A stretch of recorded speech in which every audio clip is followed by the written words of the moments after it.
So guys, try na naman natin yung cable car ngayon. Zipline. So ito try natin yung zipline. Try natin.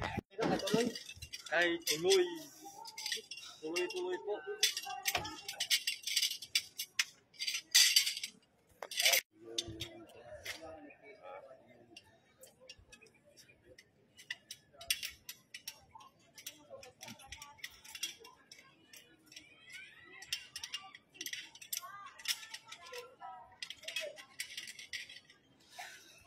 Paano siya?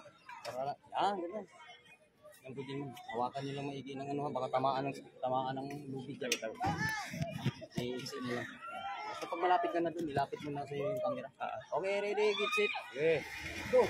Yan. Cable car guys. Grabe. Woo! 100 lang yung price yan.